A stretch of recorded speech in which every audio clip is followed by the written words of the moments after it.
Right, so let's get started. Is this going to work? Who knows? Oh, yeah, it's fixed. Who knows? All right, so here's the central question in conservation biology, is how to measure, predict and preserve biodiversity. Okay, species-based extinction. And there's various tools for measuring. Phylogenetic diversity is one of them. Okay, so here's just one possible measure.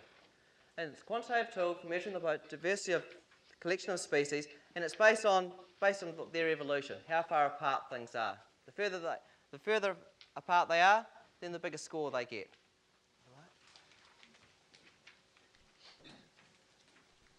So, but those of New Zealand extraction will be pleased to know before we go any further that no matter what scheme you use, the tuatara is safe. All right? Unfortunately, the Reserve Bank in New Zealand didn't realise this, and they took the 5-cent coin, which has the tuatara on it, out of existence a few years ago. But never mind. So what is phylogenetic diversity? So you've got an edge-weighted, leaf-labelled tree, and the diversity score is just the sum of the weights of the edges spanned by that particular set. So I take a subset of the species, and what I want to do is find the minimal tree that connects them together and sum the weights. So, for example, if I take A, B, and F, all right, there's the minimal tree that connects them. And if I sum the weights, it's 1 plus 1 plus 3 is 5, plus 5 is 10, plus 2 is 12. All right, so the diversity score for A, B, and F is 12. All right, so that's the measurement. So the further things are apart on the evolutionary tree, then they get a bigger score. Things close together get a smaller score. They're more like-minded, so there's not much diversity. Right, so that's the intuition. So here's the basic problem.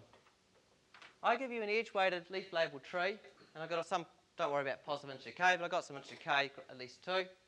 And I'm going to find a subset of that set X of size k that maximises the PD score over all such subsets of that size.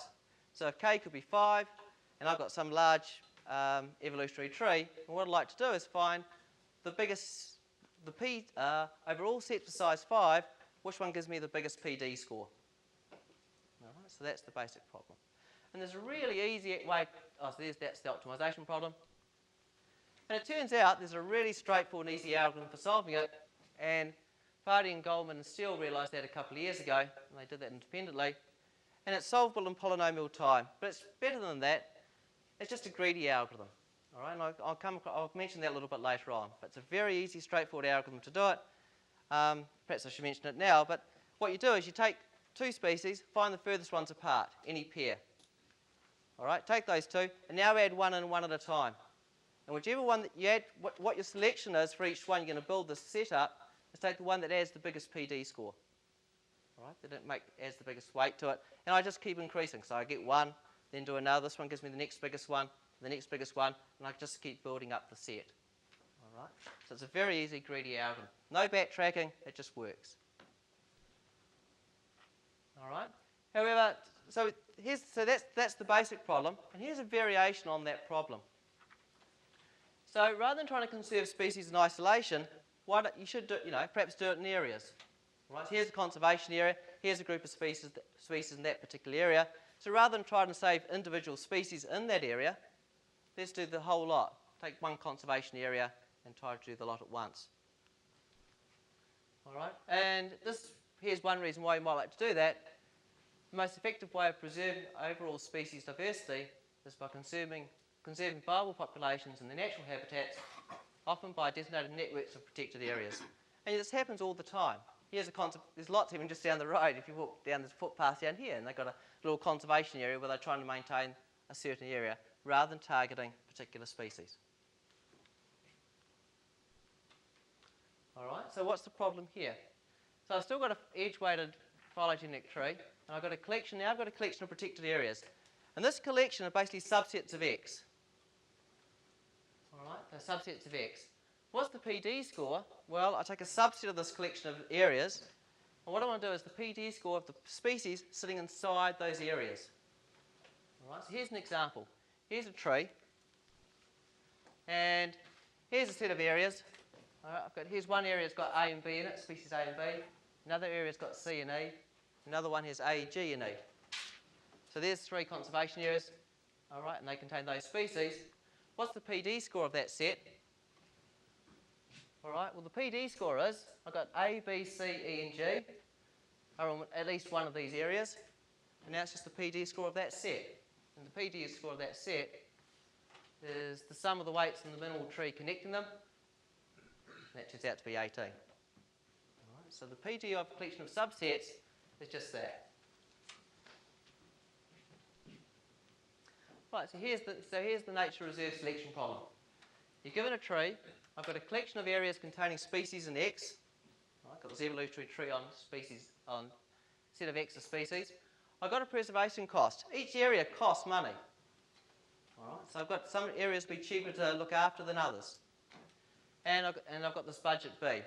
All right, there's only so much area that the government's going to allocate for money towards this thing, so you've got a fixed budget as well. Find a subset of areas in A to preserve. So I've got this collection of areas. It maximises the PD score. All right, but you've got to keep within budget. All right, so I can do lots of areas, but I've only got so much money to use. So the constraint is the budget. All right. So this problem is called the budget nature reserve selection problem. And it's not that unusual. In fact, it's been considered in the past in the biological literature. And there's 3 examples there. The only difference is they use unit cost. All right? They had the problem, but they use unit cost rather than the cost varying across the different areas. So this is a slightly more general problem. So the first thing is, being a mathematician, you think, okay, well, how hard is the problem? Well, it's computationally hard. Even if all the areas have unit cost, it's hard. Okay, so even if you don't vary the cost in the preserving the conservation areas, it's still an NP hard problem. All right, but there's always a bright side to life, and here's the bright side to it.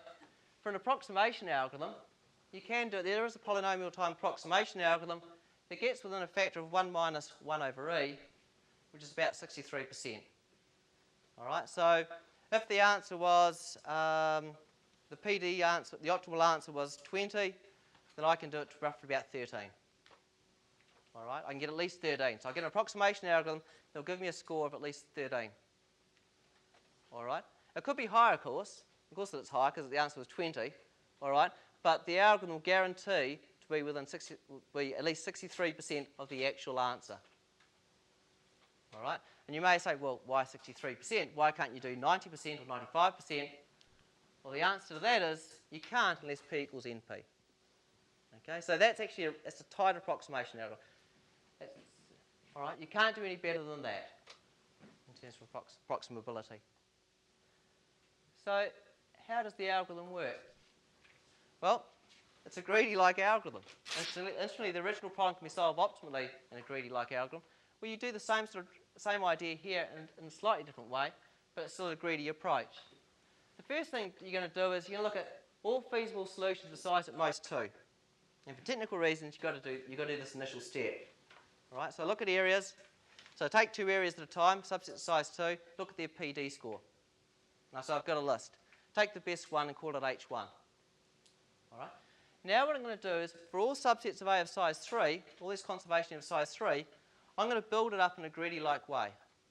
Now I've got to do it for all subsets of size 3. All right, and what I'm going to do is I'm going to add the areas one at a time, and the PD score goes up, but I've got to keep within budget. I've got a budget as well, so I'm constrained by a budget. What I choose, how do I choose the selection of adding them? Well, I'm going to choose the one that gives you best PD score for your buck, in some sense, all right? And I'll do an example in a moment. Whatever gives you the best PD score for your buck, you take that one. And you keep building up the set. Once you get over the budget, you stop, you put it aside, and you work out the PD score of that one. Then you take another subset of size 3, do the same thing, incrementally add these other areas into it. All right, the best PD score for your buck. Keep doing that. Once you hit the budget, stop, put that aside, and you get a PD score. Once you get all the subsets of size 3 you've done this for, that's H. You take the best one, and that's H2. You compare H1 and H2.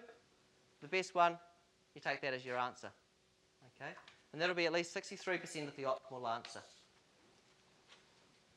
All right, so let's see just about what do you do. So it's easy to understand the first part to get H1. Let's just quickly how you do H2. So there's the rule for H2. So here's an example. There's A is that collection at the top. And I've got a budget of 24. And here's my evolutionary tree. All right. And here's the costs. So I've got a cost for preserving the one that just contains B is 2. The cost of preserving the area that contains FC is 8, etc. And let's suppose that I take B, FC, and CD as my 3 areas to start with. Okay, so this is just one particular 3-element subset of A. I take that. Now I've got to decide which ones are going to add. Well, the first one is AB is 10. Now if I add 10 though, I'm going to blow the budget. All right, because I'm going to get over 24 and I've already got, I can't count, 16. Okay, so if I add the one with 10, it's too much, so I can't choose AB. All right, what about the next one? Well, if I choose AG, I'm still within budget, and the score I'm looking at in terms of giving you best PD score for your buck is 1. Right? How much extra do I add? I add this edge, and this edge, and it gives me an extra 4, but it also costs me 4 things as well, 4 units. All right. What about the one of just adding E? If I just add E, I get an additional 3 units, but it also costs me 4. So the first one, the better choice was AG. All right. And the last one is if I add GE, I pick up these 2 edges and this edge. That gives me an extra PD score of 6, but it costs me 5. But 6 over 5 is better than the other 2 answers, so I next add GE to my original set. Right? And now you just repeat that exercise. All right? And eventually you get beyond the budget, unless government's really generous and they give you an unlimited budget and there's no problem to solve. All right? And you just put it aside and you keep all the scores, take the best one. So it's actually very closely related to various maximum cover type problems. All right? And the first thing, it stands this problem called budget maximum coverage and maximum K coverage. I won't tell you what they are, but if you know what they are, then that's fine. The first thing is to realise the proof for the result is similar to the proof for results of Killer, Moss and Naor in 1999, except that their problem is actually, in terms of our language, their problem had a star tree to deal with. Right, you can convert their problem, we just have a star tree as the evolutionary tree. The difficulty is we don't just have a star tree, we have an arbitrary phylogenetic tree. Okay? The star tree just being a tree with one interior vertex. All right? And the reason it comes, the inapproximability, and 63% is the best possible, is because of Phage's result in 1998, of which the maximum K coverage is also a special case. Okay, so that's how you get the 2. That's where those 2 things come in. And just before I carry on, if all the conservation areas have the same cost, then you can do this algorithm. And here really is, this is exactly how the original algorithm for the basic problem works. All right, but this is only an approximation as opposed to an optimal one. You can also find a subset of size 2 that maximises the PD score. So I've got A, take 2-element subsets of A, find the one that gives you the best PD score over all 2-element subsets. Take that one, all right, and now you're going to add them one at a time. All right, and the same one that gives you the best PD score for your buck. And you only have to do this once. All right, your final answer, once it's the budget and you've gone too far, you stop, you just take that. And that'll be at least 63% of the actual answer. Okay? And that's exactly what the original basic problem does, but the original problem is an optimal solution, this is an approximation. And because of phase result, that's the best possible. So it's still 63%. So since it's, I can't remember the title of the workshop, but something about open problems, here's something that's interesting. Here's a closely related problem, but seems to be much more intractable. I've still got an edge-weighted tree, and now I've got a collection A of subsets of X, where each subset identifies particular characteristics. So, for example, rather than look at conservation areas, A is now something like, I don't know, creatures with 8 legs. All right? I don't know why, that's the only one I can think of. Creatures with 4 legs, maybe? Creatures with 2 legs? I don't know. Ones with wings? All right? So that's how you're breaking them up this time. All right? And you want a threshold. Well, I don't know, I'd like at least 4 creatures with 8 legs, all right? And I'd like at least 2 creatures with wings, all right? And that's what you're going for, okay? And you've got some positive integer decay. Find a subset of exercise at most k to maximise the PD score such that each characteristic, the threshold is satisfied. So k could be 10, but amongst that 10 I need 4 creatures with 8 legs, I need 2 creatures with wings, I need 3 creatures with abdomens, all right? Shows you my poor biology, doesn't it? Okay, so that's the problem.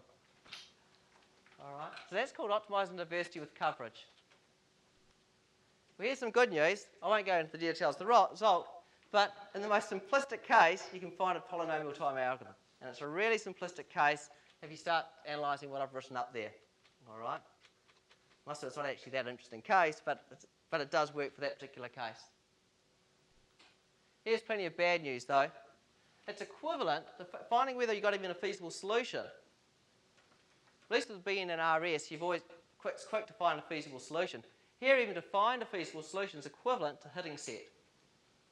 Okay, for those who want a quick perusal, quick look at what hitting set is, it's that thing there, but most people who know a bit about maximum coverage and things like that will know hitting set is one of the classical MP complete problems. All right, and then because the equivalence, all right, even finding a feasible solution is going to be, well, let's see what I say. Yeah, okay, because of the equivalence to hitting set, it appears to be a very intractable problem to actually latch onto anything at all.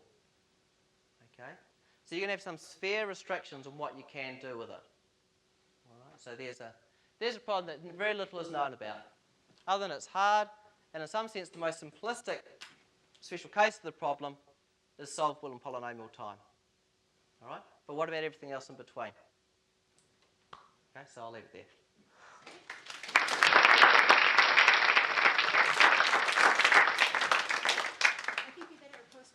Questions just because of the timing, if that's okay, Charles? That's fine. I can scarf and